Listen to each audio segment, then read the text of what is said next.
స్థాయి ఏమన్నా ఇక్కడ ఏర్పాటు చేస్తే బాగా కనబడుతుంది దేశం అంతా, ప్రపంచం అంతా కూడా.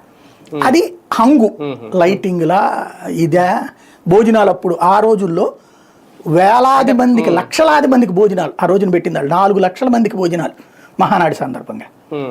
రోడ్ల మీద ఎందులో నాన్ వెజ్లు ఎన్ని రకాలు ఉంటే అన్ని రకాల నాన్ వెజ్లు. ఇప్పుడు కూడా 5 లక్షల మంది అది కాబట్టి అది ఘనంగా చూపించడం, అది ఎగ్జిబిషన్.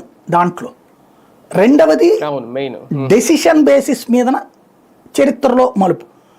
మేబీ లోకేష్ని అధ్యక్షుడిగా ఎన్నుకోవచ్చేమో, లేదా వర్కింగ్ ప్రెసిడెంట్గా ఎన్నుకోవచ్చేమో, ఏమైనా జరగచ్చు. ఎందుకంటే ఆడ పార్టీ కార్యకర్తలందరూ కోరుకుంటున్నారు తదుపరి నాయకత్వం లోకేష్తే అని చెప్పి తీర్మానం ఆమోదించారనుకోండి, అప్పుడు చరిత్రలో నిలిచిపోయేది. ఎన్టీ రామారావు తర్వాత చంద్రబాబుని పార్టీ అధ్యక్షుడిగా ఎన్నుకుంటూ చేసింది ఒక చరిత్ర. మొట్టమొదటి ఎన్టీ రామారావుని అధ్యక్షుడిగా ఎన్నుకునేది ఒక చరిత్ర. తర్వాత ఎన్టీ రామారావుని దించేశాక చంద్రబాబు నాయుడు అధ్యక్షుడిగా ఎన్నుకుంటూ ఎన్టీఆర్ని పార్టీ నుండి సస్పెండ్ చేయడం ఒక చరిత్ర.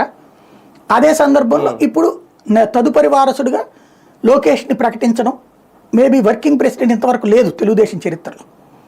వర్కింగ్ ప్రెసిడెంట్ పెట్టడమా, లేదా చంద్రబాబు గారిని గౌరవ అధ్యక్షుడిగా పెట్టి లోకేష్ని అధ్యక్షుడిగా పెట్టడమా ఏమైనా చేస్తే అప్పుడు చరిత్రలో నోట్ చేయదగ్గది అవుతుంది.